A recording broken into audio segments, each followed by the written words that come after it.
Hi friend, आज हम लोग बात करने वाले हैं accord transformer and switch gear limited IPO के बारे में। सबसे पहले हम लोग बात करने वाले हैं कि ये जो कंपनी है वो करती क्या है, कंपनी का फाइनेंशियल कैसा है। उसके बाद इसके आईपीओ के डिटेल्स पे चल के देखने वाले हैं कि इस आईपीओ में आप कब से कब तक अप्लाई कर सकते हो, इसका जो जीएमपी जो ग्रे मार्केट प्रीमियम है वो कितने का चल रहा है और इस आईपीओ में आपको कितने % का लिस्टिंग गेन मिलने की पॉसिबिलिटी है। सबसे पहले हम लोग बात करते हैं कि ये जो कंपनी है वो करती क्या है। कंपनी जो है वो इनकॉर्पोरेट हुई है 2014 में।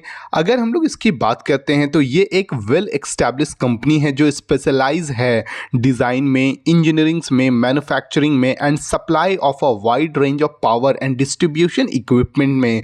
कंपनी जो है वो सर्विस प्रोवाइड करती है both standard and customise equipment across diverse sector में such as power transmission and distribution, renewable energy, industrial operation, infrastructure development and EV charging infrastructure में।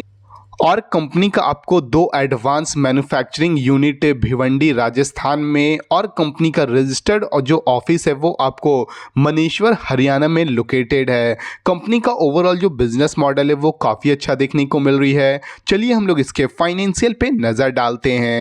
जैसे कि आप देख सकते हैं हम लोग इस कंपनी के फाइनेंशियल पे आ चुके हैं। ये जो पूरी की पूरी अमाउंट दी गई है आपको, ये अमाउंटिंग करोड़ में दी गई है। कंपनी अपने प्रीवियस 3 ईयर का डेटा आपको प्रेजेंट करता हुआ देखने को मिल रही है। 31 मार्च 2023 का डेटा, 31 मार्च 2024 का डेटा और 31 मार्च 2025 का डेटा आपको प्रेजेंट करता हुआ देखने को मिल रही है। सबसे पहले हम लोग कंपनी के एसेट्स पे नज़र डालते हैं। ईयर ऑन ईयर बेसिस पे कंपनी का जो एसेट्स आपको मार्च 2023 में आपको ये 15.82 करोड़ रुपीस का था, वही मार्च 2025 में आपको ये बढ़ के 59.89 करोड़ रुपीस का होता हुआ देखने को मिल रहा है। कंपनी का जो टोटल इनकम है वो आपको मार्च 2023 में आपको ये 40.81 करोड़ रुपीस का था, वही मार्च 2025 में आपको ये बढ़ के 79.20 करोड़ रुपीस का होता हुआ देखने को मिल रहा है।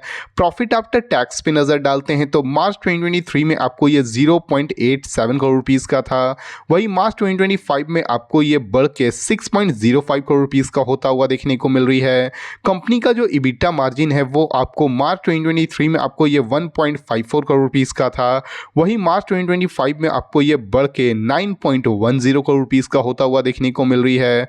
वहीं पे कंपनी का जो नेटवर्थ है वो मार्च 2023 में आपको ये 4.43 करोड़ रुपीस का था, वही मार्च 2025 में आपको ये बढ़ के 21.54 करोड़ रुपीस का होता हुआ देखने को मिल रहा है।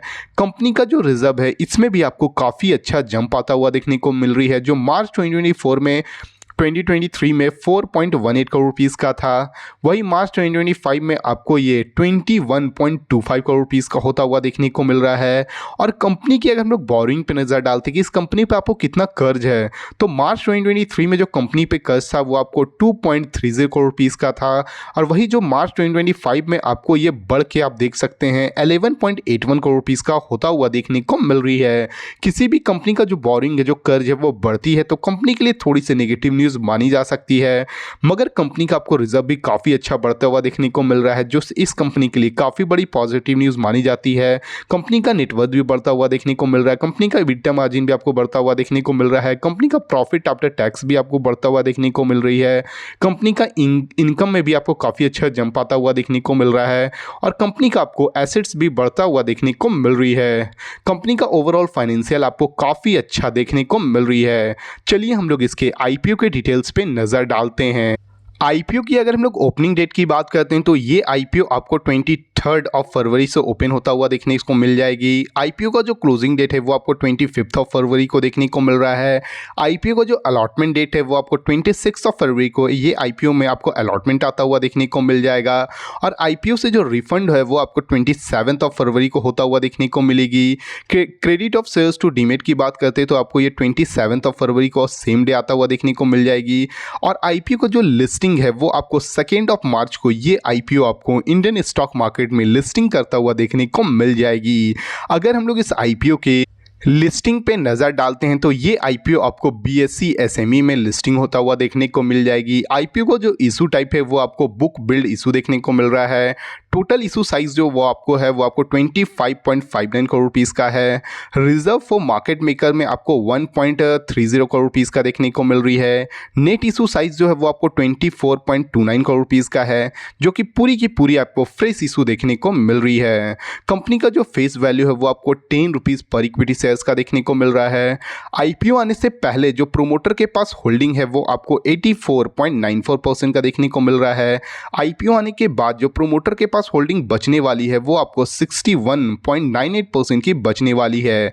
अगर हम लोग इस आईपीओ के लॉट साइज पे नज़र डालते हैं तो आप देख सकते हो, अगर आप इसे इंडिविजुअल इन्वेस्टर से रिटेल कैटेगरी से अप्लाई करते हो तो आप इसमें मिनिमम 2 लॉट से अप्लाई कर सकते हो, जिसमें आपको 6000 शेयर्स मिलने वाली है, जिसमें आपको 2,76,000 रुपीज़ आपको लगने वाली है। अगर आप इसे इंडिविजुअल इन्वेस्टर रिटेल मैक्सिमम भी लगाते तो आप इसमें 2 लॉट तक ही लगा सकते हो, जिसमें आपको 6000 लगने वाली शेयर्स मिलने वाली है और 2,76,000 रुपीज़ आपको लगने वाली है।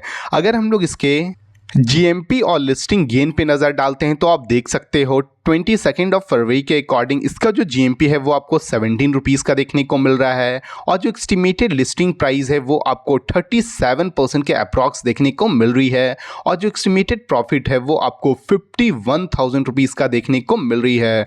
51,000 आपको सिंगल लॉट से आता हुआ देखने को मिलेगी। आप इसमें मिनिमम 2 लॉट से अप्लाई कर सकते हो, जिसमें आपको 1,02,000 रुपीज़ का आपको इसमें प्रॉफिट आता हुआ देखने को मिल सकती है। अगर आप इस आईपीओ में अप्लाई करने के बारे में सोच रहे हो तो आप बिल्कुल कर सकते हो, क्योंकि इस आईपीओ में आपको काफ़ी अच्छा लिस्टिंग गेन आता हुआ देखने को मिल जाएगी। ये जो वीडियो है वो केवल एजुकेशन पर्पस के लिए है। अगर आपको इस वीडियो से थोड़ी भी वैल्यूएबल इंफॉर्मेशन मिली हो तो प्लीज़ वीडियो को लाइक और चैनल को सब्सक्राइब करना ना भूलें। Thank you.